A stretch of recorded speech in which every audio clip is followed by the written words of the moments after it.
जय हिंद। आज इस वीडियो में हम लोग प्रतिशत निकालना सीखेंगे। इसमें हम लोग कुछ प्रश्नों का हल करेंगे, जैसे कि 60 का 5%, 240 का 20%, 1560 का 60% और x का 10%। लेकिन इन प्रश्नों का हल करने से पहले हम लोग समझेंगे कि प्रतिशत होता क्या है, क्योंकि अगर हम लोग समझेंगे ही नहीं कि प्रतिशत होता क्या है तो हम लोग प्रतिशत के प्रश्नों का हल नहीं कर सकते हैं। अधिकतर बच्चों के साथ यही होता है कि वो लोग प्रतिशत के बारे में जानते नहीं है, इसलिए प्रतिशत के सभी प्रश्नों का हल आसानी से कर नहीं पाते हैं। तो देखिए प्रतिशत होता क्या है। प्रतिशत दो भाग से बना होता है। इसका पहला भाग होता है प्रति और दूसरा भाग होता है शत। तो देखिए प्रति मतलब होता है प्रत्येक और शत मीन्स होता है 100। इस तरह से प्रतिशत का मतलब हो गया प्रत्येक 100 में से। एग्जाम्पल लेकर हम लोग चलेंगे। अगर कह रहा है 5%, तो इसका मतलब हुआ प्रत्येक 100 में से 5। ठीक है, 5% का मतलब हुआ प्रत्येक 100 में से 5, और इसको मैथ में हम लोग लिखते हैं 5/100।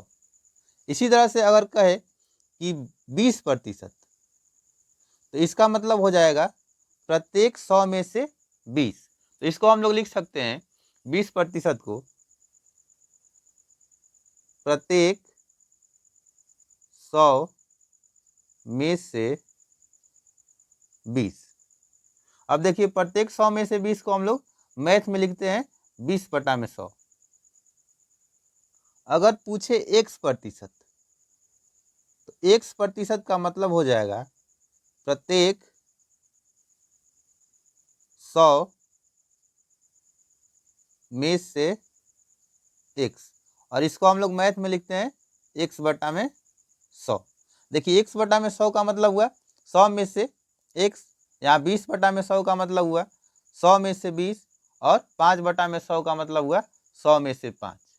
देखिए एग्जाम में इसी प्रतिशत के अनुसार हम लोगों को नंबर मिलता है।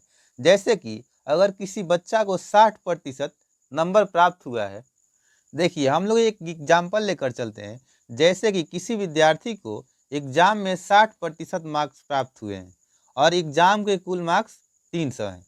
तो देखिए 60% का मतलब हुआ, 60% का मतलब क्या हुआ, प्रत्येक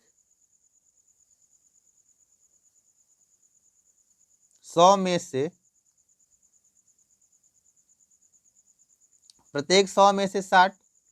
अब देखिए प्रत्येक 100 में से 60 हुआ, तो यहाँ 300 को हम लोग, देखिए 60% का मतलब हुआ प्रत्येक 100 में से 60, तो हम लोग यहाँ 300 को 3 बार 100 करके लिख सकते हैं। 100 प्लस 100 प्लस 100, 300 को इस तरह से हम लोग लिख सकते हैं। और इस विद्यार्थी को 60% मार्क्स प्राप्त हुआ है, यानी कि पहले 100 में कितना नंबर मिला, 60 नंबर, और दूसरे 100 में से भी कितना मिलेगा, 60, और तीसरे 100 में से भी 60। 60% मतलब प्रत्येक 100 में से 60। तो देखिए यहाँ पहले 100 में से 60, दूसरे 100 में से 60 और तीसरे 100 में से 60, मतलब 300 में 60 नंबर मिलेगा। तो टोटल को हम लोग जोड़ेंगे तो कितना हो जाएगा, 180 नंबर। इसी को अगर हम लोग प्रतिशत से हल करते हैं तो इसका हो जाएगा 300 का 60%। ठीक है, तो देखिए 300 का 60% मतलब होगा 300, और का मतलब हम लोग जानते हैं कि गुना होता है, और 60% का मतलब, देखिए जैसे यहाँ पर 5% का मतलब हो रहा था 5/100, 20% का मतलब हो रहा था 20/100, और x% का मतलब x/100। मतलब प्रतिशत किसी नंबर या संख्या के साथ लग जाता है तो उसके बट्टा में क्या आता है, 100 आता है। तो इसी तरह से यहाँ 60 के साथ प्रतिशत लगा है, तो यहाँ हो जाएगा 60/100। अब इसको हम लोग कटा देंगे, तो देखिए 1 जीरो से और 2 जीरो नीचे है, तो यहाँ 1 जीरो और 2 जीरो कट जाएगा। अब ऊपर बचा 3 गुना 60, तो 3 गुना 60 करेंगे तो क्या आएगा, 6 3 18 होगा, और 1 जीरो। देखिए यहाँ भी 180 आ गया, और इस तरह से भी क्या आया था, 180 आया था। अब हम लोग इसके चारों प्रश्नों को हल करेंगे। देखिए यहाँ पहला प्रश्न है 60 का 5%, तो पहला का हल होगा 60 का मतलब 60 गुना, और 5% का मतलब क्या होता है, 5/100। अब देखिए एक जीरो से यहाँ हम लोग एक जीरो को कटा सकते हैं, और 5 से हम लोग 10 को कटाएंगे तो 2 बार में कटेगा, ठीक है। और 2 से हम लोग 6 को 3 बार में कटा सकते हैं, यानी कि 60 का 5% होगा 3। यही हमारा क्या होगा, आंसर होगा। अगला दूसरा प्रश्न है 240 का 20%। तो दूसरा जो हल होगा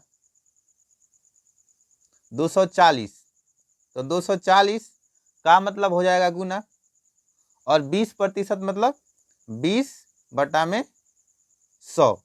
अब देखिए यहाँ एक जीरो से एक जीरो ये वाला कटेगा, और यहाँ एक जीरो से एक जीरो, अब बचा 24 गुना 2, और 24 को 2 से गुना करेंगे तो होगा 48। यही क्या होगा, आंसर होगा।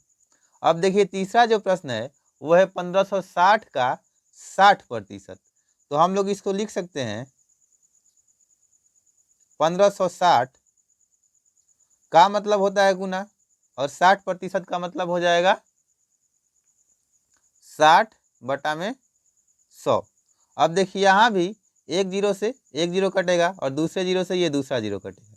अब हम लोग 1560 से कटा है तो 156 आया, 156 को 6 से गुना करेंगे तो 6 6 का 36 होगा, हासिल होगा 3, और बचेगा 6 5 30, और 3 33 की 3, हासिल 3, 6 एकम 6 और 3 9, मतलब कि 1560 का 60% निकालेंगे तो 936 होगा।